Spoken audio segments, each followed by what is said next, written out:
Paulinha, eu vou seguir com você, olha, a gente vai tratar aqui de um assunto que mais uma vez provoca uma onda de indignação. Condenado pela morte da filha, o Alexandre Nardoni deixou ontem a prisão para a saída temporária, vejam vocês, do Dia dos Pais. Explica essa história pra gente aí. É uma história complicada, né? Gera toda essa consternação em torno de uma figura que foi o protagonista aí de um dos crimes mais bárbaros dos últimos tempos, né? Eu acho que todo mundo se lembra do que aconteceu com a menina Isabela Nardoni na noite de 29 de março de 2008. Depois das investigações, o casal Alexandre Nardoni e Ana Carolina Jatobá foi condenado por jogar a Isabela do 6º andar de um prédio aqui na zona norte da capital paulista, né? Foi um crime que chocou o Brasil. Como eu falei, 2008, faz tempo já, não é, Edgar? E mesmo assim a gente ainda fica muito chocado com essa ideia de ter um pai que matou a própria filha ter uma saidinha para o Dia dos Pais, né, Edgar? Esse benefício da saída temporária do Dia dos Pais é concedido para 3 mil presos do sistema prisional do Vale do Paraíba.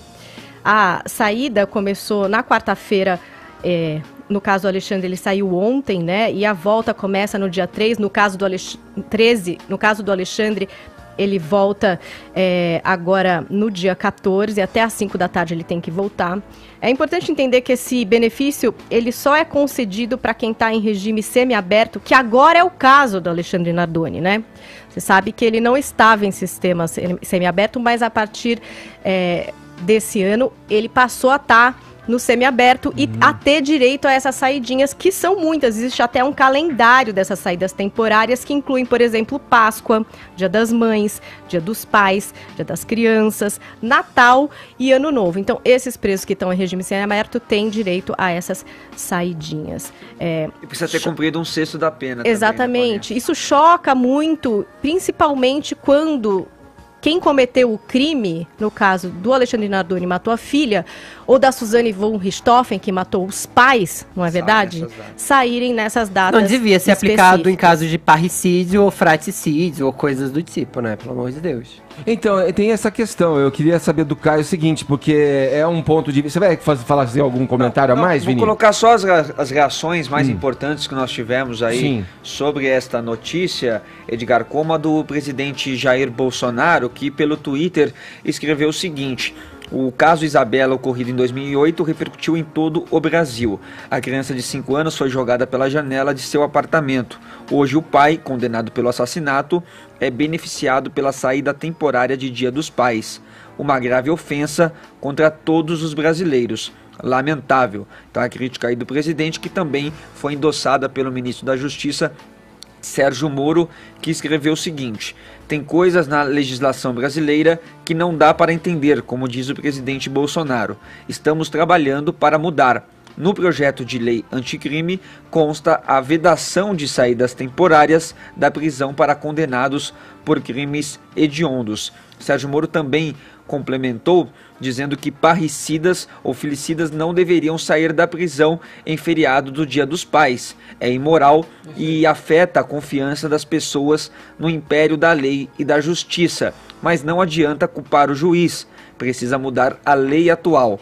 Apoie o projeto de lei anticrime. Então, Sérgio Moro também aproveitando a situação para falar sobre este projeto que ele tem encaminhado na Câmara. E quem também deu a sua opinião, e foi uma opinião muito compartilhada pelas redes sociais, foi o padre Fábio de Mello, que escreveu o seguinte: Edgar, não entendo de leis, mas a saidinha deveria ser permitida somente no dia de finados, para que visitassem os túmulos dos que eles mataram. Tá, os 3 que você escolheu aí, Vini, eu acho que a totalidade da população brasileira concorda com essas colocações que foram feitas tanto pelo Bolsonaro, quanto pelo Sérgio Moro e quanto com o padre Fábio de Mello. Porque aí eu ia passar a bola para o Caio, que nessa questão jurídica, se acontece a saidinha, é porque a lei permite. A lei vigente permite isso. Só que existe uma indignação junto à opinião pública que exatamente toca no ponto que o ex-juiz Sérgio Moro coloca.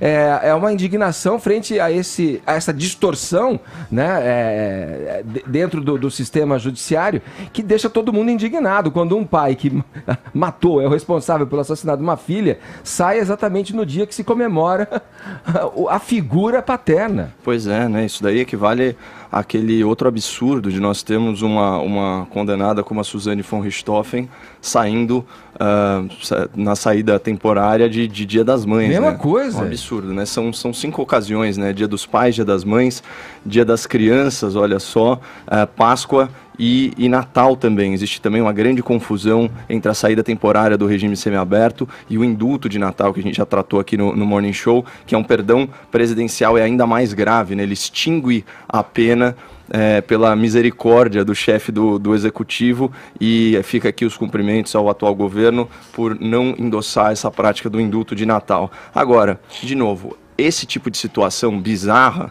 só comprova como nós vivemos no estado da bandidolatria, como nós temos o criminoso como protagonista do direito penal e do sistema prisional, certo? A pena, ela tem 4 objetivos que são muito bem pontuados pela doutrina, né? A prevenção pelo afastamento do criminoso, a prevenção de novos crimes pelo afastamento do criminoso do convívio social, a punição pelo delito cometido, a retribuição, ou seja, e aqui a gente está falando de pacificação social, ou seja, deixar a população tranquila e, de certa forma, com a sensação de que a justiça foi feita, tirar essa atmosfera de impunidade, né, em relação a essas atrocidades cometidas. E, por último, lá, de forma subsidiária, a ressocialização. Só que o direito penal brasileiro, inspirado, né, e conduzido por essa mentalidade bandidólatra, ele coloca a ressocialização num pedestal contra todas as estatísticas. Essas saídas temporárias,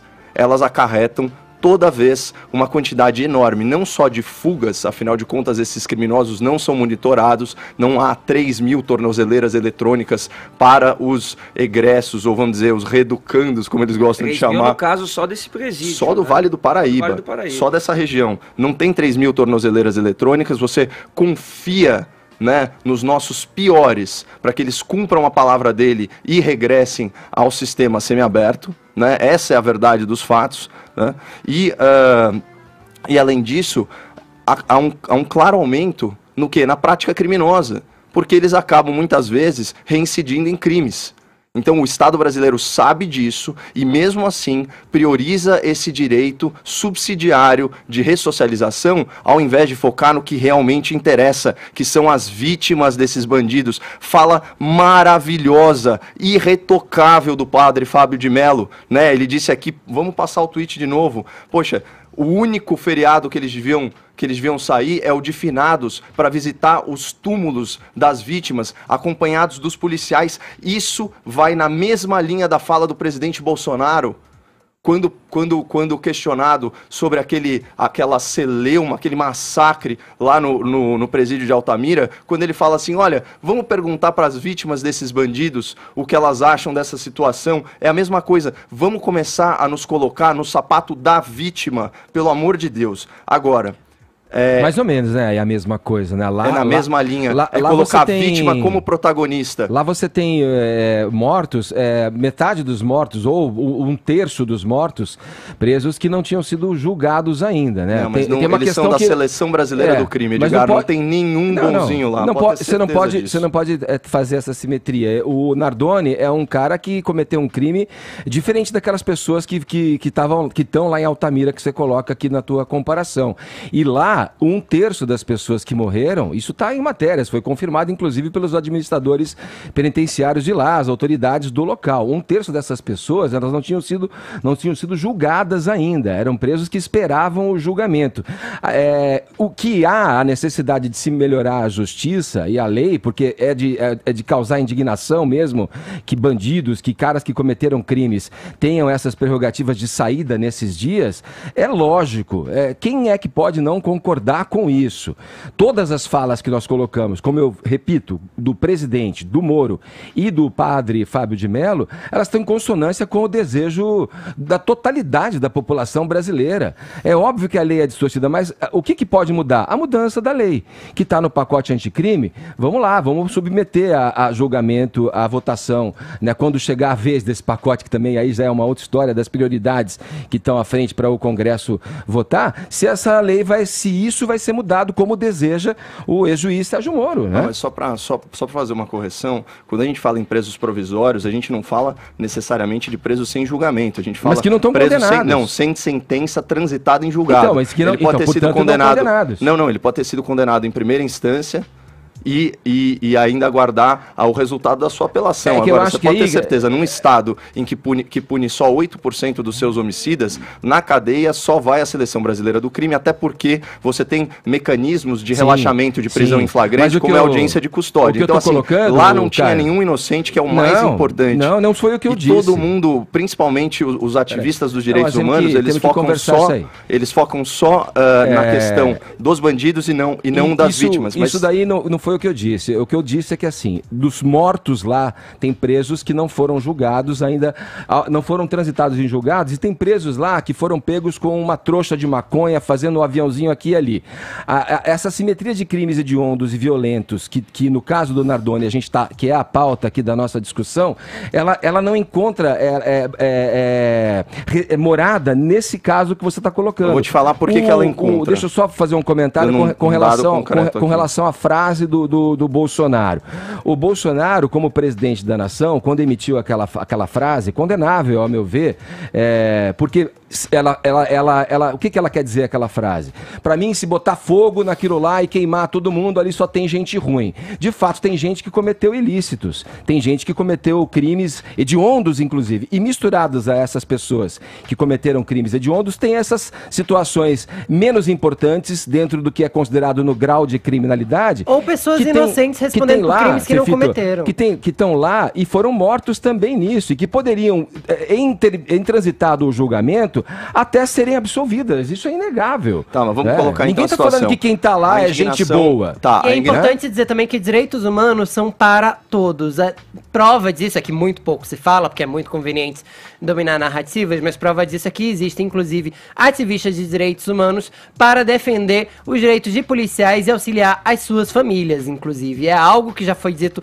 amplamente por várias pessoas, mas que muita gente faz questão de não enxergar. Mas vamos então partir do pressuposto de que é ponto pacífico na sociedade, como observado nos tweets aqui, que a saída temporária não devia ser estendida a parricidas, filicidas, etc. Eu acho que não deveria... compartilho, hein? Eu compartilho essa visão. Acho que ela não deveria ser estendida sequer a homicidas, mas vamos pensar no crime em si, no crime Nardoni, certo? Ele, num arrobo de loucura, ele e a madrasta arremessam aquela criança, né, do 6º andar, é uma coisa que choca. Isso se enquadra como um crime passional.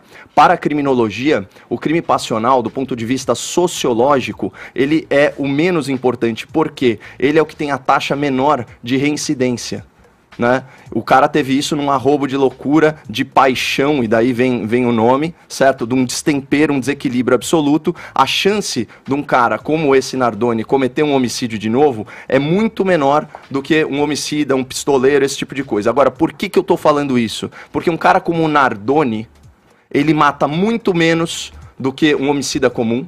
Ele mata muito menos do que um traficante e ele mata muito menos do que um corrupto. Então é óbvio que, graficamente, o crime choca bem mais, mas o ponto é o seguinte: nós soltamos nessa mentalidade bandidólatra de ressocialização gente tão ruim quanto esse cara, só que a gente não consegue enxergar isso sem uma reflexão mais profunda. Então, essa questão da saída temporária, né, e do fim da saída temporária, ela deveria ser estendida a um rol muito mais amplo do que esses crimes que são bárbaros, porque são cometidos contra a família, do ponto de vista da criminologia, porque, como eu disse, traficante, corrupto... Você falou estendida? Não, a proibição. A proibição, Ah, o fim da saída. Ah, bom. Mas acho que no pacote anticrime, corrupto, Caio, tudo isso, entendeu? É crime hediondo, né? Propõe que não haja mais saidinha para crime hediondo, é isso? Sim, só que corrupção não é enquadrada como crime hediondo. Um dos vários projetos que está lá parado. E todo o sistema, ele é feito para preservar o quê? Os crimes do colarinho branco, porque são os crimes que os políticos cometem e eles têm o hábito, o péssimo hábito de legislar em causa própria. Então só queria chamar a atenção do ouvinte para o absurdo que é a saída temporária em si para vários outros crimes. Isso. Né? E não apenas para esses que, de forma gráfica, nos chocam.